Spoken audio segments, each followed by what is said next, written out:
আসসালামু আলাইকুম। আমরা বাংলাদেশি, আমাদের জাতীয়তা বাংলাদেশি, আমাদের দেশ বাংলাদেশ। বাংলাদেশ স্বাধীনতার পর কয়েকটি কাজ করেছে,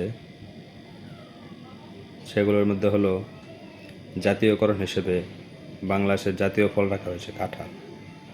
কাঁঠাল এমন একটা ফল, এটি সারা গায়ে কাঁটায় ভরা, আর এটি খেতে গেলে হাতের মধ্যে সরিষার তেল লাগিয়ে তারপর খেতে হয়, তা না হলে কাঁঠালের কষ হাতে হাতে লেগে যায়। বাংলাদেশের জাতীয় খেলা কাবাডি। কাবাডি এমন একটি খেলা, এই খেলাটি খেলতে গেলে একজন তার লক্ষ্যে পৌঁছাতে হলে পেছন থেকে 10 জন টেনে ধরে রাখে।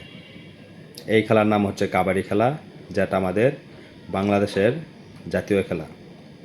বাংলাদেশের জাতীয় ফুল শাপলা। পচা পানিতে জন্মে, ভালো পানিতে শাপলা প্রজনন হয় না। পচা পানি থেকে যে ফুল হয় শাপলা, সেই শাপলা বাংলাদেশের জাতীয় ফুল। বাংলাদেশের জাতীয় কবি কাজী নজরুল ইসলাম একজন শ্রদ্ধেয় ব্যক্তি, সম্মানজনক ব্যক্তি, কিন্তু কাজী নজরুল ইসলাম এমন একজন কবি যিনি বিয়ে করেছিলেন হিন্দু, তার সন্তানরা সকলে হিন্দু ধর্ম পালন করে। মুসলমান হিসেবে জন্ম নেওয়া আমাদের জাতীয় কবি তার সন্তানদেরকে মুসলমান ধর্মে ধর্মান্তরিত করতে পারেন না। এই দেশে বাস করে আমরা কতটুকু এগোতে পারবো? একজন উপরের দিকে উঠতে চাইলে পেছন থেকে কয়েকশো জন টেনে হিঁচড়ে নিচে নামাতে ব্যস্ত থাকে। একজনের কাছে কোনো কিছু চাইতে গেলে কাঁঠালের মতো তেল, যে তেল হাতে লাগিয়ে কাঁঠাল খেতে হয়, সেই তেল দিয়ে তেল মারতে মারতে তেল শেষ হয়ে যায়, মুখের চামচামি শেষ হয় না, কাজ উদ্ধার হয় না। আমরা বাঙালি, আমাদের জাতীয় সঙ্গীত আমার সোনার বাংলা আমি তোমায় ভালোবাসি লিখেছেন রবীন্দ্রনাথ ঠাকুর, যে কিনা আমাদের বাংলাদেশে জন্মগ্রহণই করেন নাই। যিনি বাংলাতে কবিতা লিখলেও, বাংলাতে অনেক গান লিখলেও তিনি ছিলেন পূর্ণদমে একজন ভারতীয়। এই ভারতীয় ব্যক্তির সঙ্গীতকে আমরা আমাদের জাতীয় সঙ্গীত হিসেবে বেছে নিয়েছি।